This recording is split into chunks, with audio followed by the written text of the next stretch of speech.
She's destroying my life! They thought I'd break. But I've been preparing for this moment. Miss Chloe, your accusations just now constitute defamation. And Mr. Blake, there's documented evidence of fraudulent activity under your name. The shatter of a champagne flute on the marble floor, the chatter of 500 guests suddenly silenced. And then, the voice of my little sister, Chloe, tore through that silence, echoing across the ballroom of the charity gala I had spent 6 months of my own blood, sweat, and tears organizing. "She is ruining my life!" she screamed, tears welling in her eyes, her finger pointed directly at my face. In front of my most important clients, in front of my boss, in front of the entire world I had worked so hard to build, Chloe had snatched the microphone from the host and launched into the performance of a lifetime. She sobbed out a story of how I, her selfish and cruel older sister, had ruthlessly stolen the dream home her fiancé, Blake, had promised to give her after their wedding. The entire room turned to look at me, their gazes shifting from curiosity to contempt and judgment. But there was one truth none of them knew. It was my apartment. The penthouse overlooking the Hollywood Hills that I had worked 2 jobs, sacrificed vacations, skipped dating, and lived with ironclad discipline for 7 long years to afford. A slap to the face would have been less painful than this public, brutal humiliation. How did we, 2 sisters who once shared a bedroom, get to this point? How could the little sister I adored, an influencer with a picture-perfect Instagram life, be willing to torch my career out of pure greed? The answer is much darker and more complicated than you think. It isn't just about jealousy. It's about a blatant lie, a multi-million-dollar fraud, and a handsome fiancé with secrets buried deep behind a perfect smile. They thought that by cornering me in front of everyone, I would submit. They thought I would break down and hand over the fruits of my labor to save what little face I had left. But they made one fatal mistake. They didn't know that in the weeks leading up to that fateful gala, I had stopped being a silent victim. They didn't know I had been quietly investigating. And they certainly never expected that their very public lie at the gala would be the final piece of the puzzle, the irrefutable proof I needed to expose it all. Stay with me, because in this video, I'm not just going to tell you a story of betrayal. I'm going to show you, step by step, how I turned my most painful humiliation into my most powerful weapon. How I turned the tables and exposed a perfectly crafted conspiracy. This isn't a story about how I lost a sister. This is a story about how I found myself. And I promise you, the ending will leave you stunned. To understand the cruelty of Chloe's performance that night, you have to understand the parallel worlds we grew up in, right here in Los Angeles, the capital of dreams and delusions. On the surface, we were sisters. In reality, we were 2 lines that could never intersect. My path was paved with endless nights in the library at UCLA, where I pursued my degree in architecture. It was built over years of working at a prestigious design firm, starting at the bottom, taking the projects no one else wanted, and proving myself with blueprints instead of words. I lived in a tiny apartment in Van Nuys, cooking my own meals every night while my friends partied in Santa Monica. I said no to every frivolous luxury, funneling every single dollar I saved toward one goal, to one day own a space of my own, a sanctuary, a testament to my existence. And I finally did it. The penthouse in West Hollywood wasn't just real estate. It was the sweat, tears, and pride of 7 years of my youth. While I was busy building actual structures, Chloe was busy building a facade. Her path was paved with Instagram filters, glamorous brunches in Beverly Hills, and content creation trips to Bali or Paris that our parents paid for under the guise of investing in her passion. Her life was measured in likes and comments, a hollow world propped up by virtual praise. Whenever I'd voice my concerns, my parents would recite their familiar chorus, "Chloe is sensitive, an artistic soul. You've always been the strong one, so try to support your sister. Family helps each other." And just like that, I became the strong sister, the one responsible for sacrificing and yielding to my sister's sensitivity. Everything began to spiral the day Chloe brought Blake home. He was everything Chloe had ever wanted, handsome with $1 million smile, dressed in perfectly tailored suits, talking about algorithms and world-changing crypto projects. He painted a brilliant future, a life where Chloe would never have to worry about money. At first, I was genuinely happy for her. I hoped Blake would be the one to give Chloe the stability and purpose she always lacked. But then, the requests began, subtle and dripping with poison.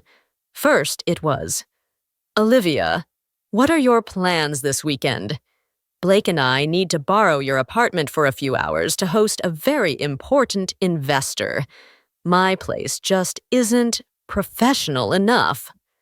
I bit my tongue and agreed, telling myself it was a small price to pay to help my sister. Then, "Could you introduce Blake to your boss? Just for a quick chat. He really admires your firm." I started feeling uneasy about mixing family and my career, but I gave in, not wanting to disappoint Chloe. And finally, the line was crossed entirely. "Sis, Blake and I are in a bit of a tight spot. We just need a small float to close this funding round. It's only about $20,000. The investor's wire is coming through next week. We'll pay you back immediately, with interest." My heart sank. A voice inside me screamed that something was wrong.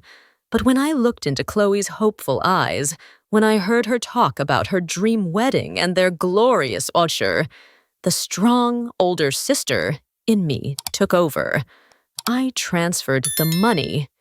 I lied to myself that this was the last time, that I was investing in my sister's happiness.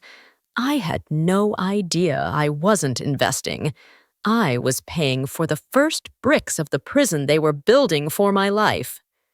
That $20,000, of course, never came back. Every time I asked, Chloe would offer a vague excuse. "The investor is just finalizing the paperwork. There's a slight delay with the banking system. Blake says we'll have it next week for sure." The promises stretched on, while I was sinking into a growing sense of dread. Their silence about the debt wasn't as frightening as the way they began to act like it never existed. They continued their lavish lifestyle, posting photos from weekend trips to Napa Valley, while I was cutting back on my own expenses to cover the hole I had voluntarily dug for myself. The horrifying truth came out by complete accident. During a quiet family dinner, our parents organized to bond with their future in-laws. Everything was pleasant until Blake's mother, a classy woman, turned to me with a warm smile and said, "Olivia, I truly admire Blake. So young and already buying such a wonderful place in West Hollywood as a wedding gift for Chloe. You're so lucky to have such a talented and thoughtful brother-in-law." The wine glass in my hand froze. All the sound in the room seemed to fade into a low hum in my ears. I glanced at Chloe and saw her face pale for a split second before she forced a strained smile. Blake, on the other hand, remained perfectly calm, shrugging modestly and saying, "I just want the best for Chloe." An icy chill ran down my spine. This was no longer a little lie or a misunderstanding. This was an elaborate, orchestrated performance, and I, with my own home, was the unknowing centerpiece. Right after dinner, I pulled Chloe into the kitchen, my voice trembling with rage. Chloe, what was that? Why does Blake's mother think my apartment is his? Chloe avoided my eyes, nervously fiddling with her engagement ring. It's just a harmless white lie, sis. He needed to make a good impression on his parents. They're going to invest in his company. Once the money comes in, we'll buy an even bigger place. Just think of it as helping us out a little. A little, I nearly shouted. You used my house and my money to build a lie. This isn't a little, Chloe. The real confrontation happened the next day. Blake and Chloe came to my apartment, no longer asking, but demanding. Blake, his charming smile gone, said it plainly. Olivia, we need this apartment. This isn't a request anymore. Our future, my family's investment, it's all tied to this. You can't ruin this for us. For the first time in my life, the strength my family had assigned me wasn't a burden, but a weapon. I looked Blake dead in the eye and said clearly and firmly, the answer is no. This is my home, and your charade ends now. And that's when I realized I was utterly alone. That very evening, my parents summoned me to their house. They didn't ask questions. They didn't listen.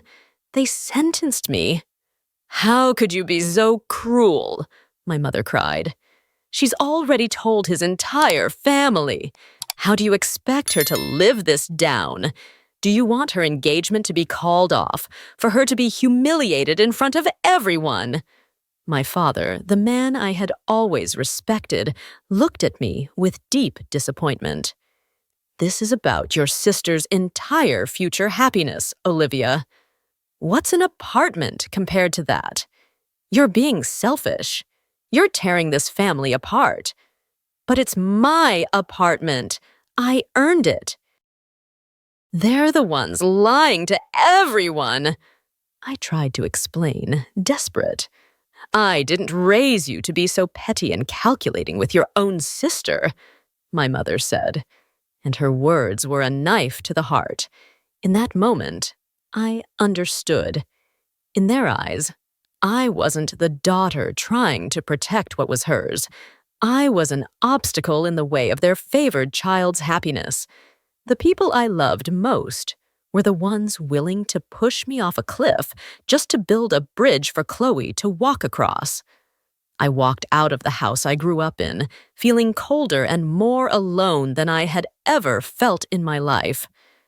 This was a war I would have to fight alone. The following days were cloaked in a heavy silence. I returned to my apartment, which once felt like a symbol of success and now felt like a lonely fortress. The four walls I had poured my soul into creating suddenly felt cold. I had my dream home, but I had lost my family. My parents' betrayal hurt more than Chloe and Blake's audacity. They hadn't just failed to protect me. They had actively participated in trying to tear down my self-worth. In my despair, I did what I should have done weeks ago. I called Jenna. Jenna has been my best friend since college, a razor-sharp lawyer working in San Francisco. She listened to me sob over the phone, never interrupting, just letting me pour out all the pain and resentment. When I was done, there wasn't a moment of silence for self-pity. Jenna's voice came through, crisp and clear. Olivia, listen to me. This crossed the line from family drama into something else a long time ago. Your parents are blinded by emotion and favoritism. As for Chloe and Blake, they're not just being unreasonable. They are exhibiting patterns of extortion and fraud. Extortion? Fraud? But they're my family, I weakly protested. That's what makes it more dangerous, Jenna cut in. They're exploiting your love and your sense of obligation. You've given them money, you've let them use your home, And now you're letting them destroy you mentally. It's time to stop playing the victim, Olivia. It's time to protect yourself. Find out who this Blake guy really is. Jenna's words were like a splash of ice water to the face. She was right. I had been so focused on the pain of betrayal that I had forgotten I had the right and the ability to fight back. The despair inside me began to give way to something else, a quiet, simmering rage that was starting to catch fire. That anger gave me strength. The next day, I began my own investigation. As an architect, my job requires meticulous attention to detail and connections with people in construction, real estate, and investment. I started with the basics. Blake's company. Its website was slick, full of buzzwords about blockchain and AI, but it had no physical address, no employee roster, and not a single tangible product. It was a beautiful shell. Next, I discreetly called a few real estate brokers and contractors I trusted, people who had been in the business for decades. I just asked casually if they'd ever heard of Blake or his company. What I heard back was a series of red flags. One contractor mentioned Blake had stiffed him on materials for a small renovation project 2 years ago. Another broker whispered about rumors of a gambling problem. The most damning discovery came from an old friend who works in cybersecurity. With just a few pieces of basic information, he uncovered a horrifying truth. Blake's breakthrough crypto project was a classic Ponzi scheme dressed up in new technology. He was taking money from new investors, like his own wealthy family, to pay fake returns to earlier ones and to fund his lavish lifestyle. Their plan was now clear as day. They needed my apartment not just as a wedding gift, but as collateral, as proof of fake success to lure in new victims. While I was untangling Blake's web of lies, a major event in my own career was approaching, the annual architecture industry charity gala. This year, my firm was the lead sponsor, and I was the head of the organizing committee. It was the culmination of years of hard work, my chance to solidify my reputation. But it came with an ironic obligation. I had to invite my family. And that meant Chloe and Blake would be there. A cold sense of dread crept over me. I knew they wouldn't let this opportunity pass. The stage was now set. The final battle wouldn't be in my living room or in a lawyer's office. It would be at my own night of triumph, and I knew I had to be ready for an unforgiving war. And now for the final act, the part where the curtain rises on the climax and the collapse, where all the schemes and truths are laid bare in the spotlight. The night of the gala was a perfect Los Angeles night. The sky was clear, and the city lights sparkled like a carpet of diamonds below the luxury hotel where the event was held.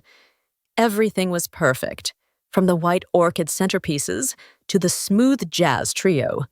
This was my night, the result of months of planning, the pinnacle of my career to that point. I smiled, greeted colleagues, shook hands with important clients, playing the part of the graceful, confident host. But inside, my chest was tight. Every time the grand doors opened, I flinched, searching for them. And then they arrived. My parents walked in, their faces tense and forced. Following right behind them were Chloe and Blake. Chloe was stunning in a scarlet dress, deliberately commanding attention, while Blake had his arm around her, smiling as if he owned the place. They moved like a power couple, completely ignoring my existence. They hadn't come to celebrate. They had come to deliver an ultimatum. The confrontation happened in a quiet corner near the terrace. Blake cornered me, his smile gone, replaced by a cold, naked aggression. "This is your last chance, Olivia. Either you sign over the apartment tomorrow morning, or I tell everyone here how terribly you've treated your own sister. That career you've worked so hard for. It's about to get very messy." The rage I had suppressed for so long finally erupted. I looked him dead in the eye. "There will be nothing," I said, my voice terrifyingly calm. "There will be no apartment, no silence. I know what you've been doing, Blake. I know about the debts, your shell company, and your entire fraudulent scheme." The color drained from Blake's face, but it was Chloe who lost control first. Seeing her plan about to crumble, her victim instincts kicked in. And that was the moment I told you about at the beginning of this video. She stormed onto the stage, grabbed the microphone, and began her performance. "Someone help me! My sister is ruining my life!" The room fell silent. The music stopped. Every eye was on us. I saw phones being raised, flashes going off. I saw the stunned look on my boss's face, the curiosity of our clients, and the triumphant glint in Chloe's eyes as she continued to spew her lies about how I had stolen her wedding gift. She cried. She collapsed. It was an Oscar-worthy performance of audacity. She expected me to break. She expected me to cry, to try and desperately defend myself. But I didn't. I just stood there, looked right at her, and took a deep breath. And then a calm, powerful voice cut through the crowd. "I think that's quite enough, Ms. Chloe." Mr. Alistair Croft, the lawyer I had invited as my guest of honor, stepped forward. He wasn't angry. He was composed, professional, and that composure was what made him truly terrifying. Mr. Croft stood beside me, facing a still-stunned Chloe and Blake on the stage. "Ms. Chloe, the baseless accusations you have just made publicly in front of hundreds of witnesses constitute defamation. The prior threats your associate, Mr. Blake here, made against my client could be prosecuted as extortion." He then turned to Blake's parents, who were sitting in the front row, horrified. He held up a thick file he had been carrying. "And Mr. and Mrs. Blackwell, I believe you'll be very interested in this file. It details the startup your son has been funding with your money. It contains full documentation of fraudulent activities, gambling debts, and a list of other investors who have been defrauded." A collective gasp went through the room. Blake's mother's face was ashen. Chloe was stammering, speechless. As for Blake, his confident facade had completely melted away, leaving only the raw panic of a cornered criminal. Hotel security quickly arrived, politely but firmly escorting Chloe and Blake from the ballroom. Chloe was still screaming, but no one was listening anymore. The show was over. As they were led away, I saw my parents. They were frozen in place, their faces a mixture of shame, confusion, and for the first time, perhaps, regret.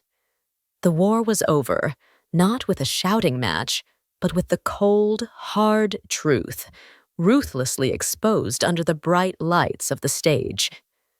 When the ballroom doors closed behind Chloe and Blake, a strange silence fell over the room. Hundreds of pairs of eyes were no longer looking at me with judgment, but with a mixture of shock, respect, and maybe a little awe. The drama was over, and the villain had been clearly identified. The first person to walk over to me wasn't my parents, but my boss, a respected architect I had always admired. He put a hand on my shoulder and said, his voice full of sincerity, "I'm proud of how you handled yourself tonight, Olivia.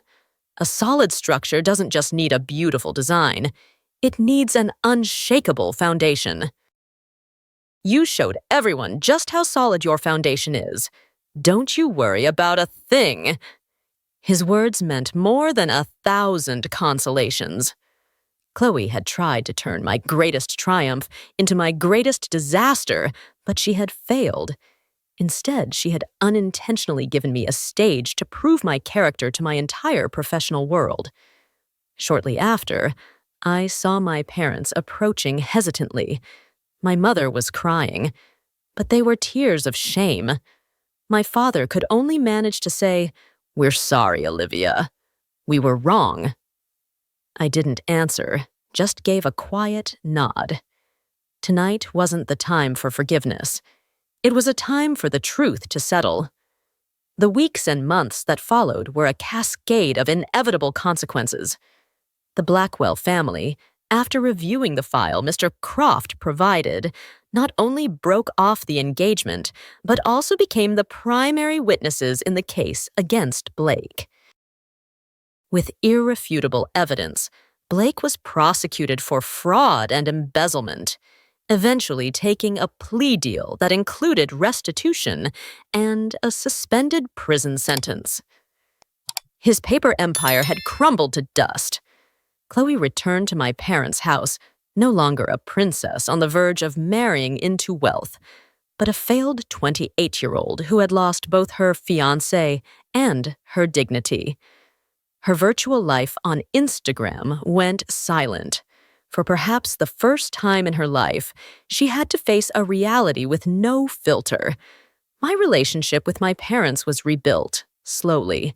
They were truly remorseful. They went to family counseling. Their apologies were now backed by actions. But I had changed too. I love them, but I've learned to love myself more. During one session, I made it clear, I can forgive, but I won't forget. Our relationship from now on has to be built on respect, not one-sided sacrifice. I will never allow myself to be the sacrificial lamb for anyone's happiness again, not even my sister's. They accepted it. My life turned a new page as well. A few months after the gala, I met Daniel. He's also an architect, a quiet, kind man who admires me for my strength, not for my sacrifices. He loves my boundaries because he understands they are a part of me. Sometimes, in the evening, I stand on the balcony of my apartment, looking down at the lights of Los Angeles. This place, the epicenter of all the conflict, has now truly become my peaceful sanctuary. The storm taught me an invaluable lesson, one I want to share with all of you. As an architect, I know that a great structure needs a solid foundation. Life is the same. Your boundaries are the foundation for your relationships and your self-respect.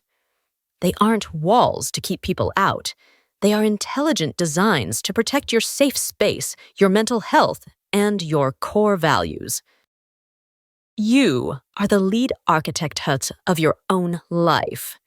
You have the right and the responsibility to design a life where you are respected, safe, and true to yourself.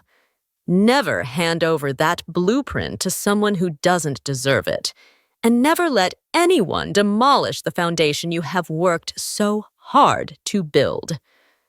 My story was a painful journey, but it taught me how to rebuild my life on a stronger foundation. Have you ever had to be the architect of your own boundaries? How did you design them, and how do you protect them? Share your stories and experiences in the comments below. If this story resonated with you or helped you feel stronger, please give this video a like and subscribe to the channel so we can explore more ways to build a solid and happy life together. Thank you for listening to my journey.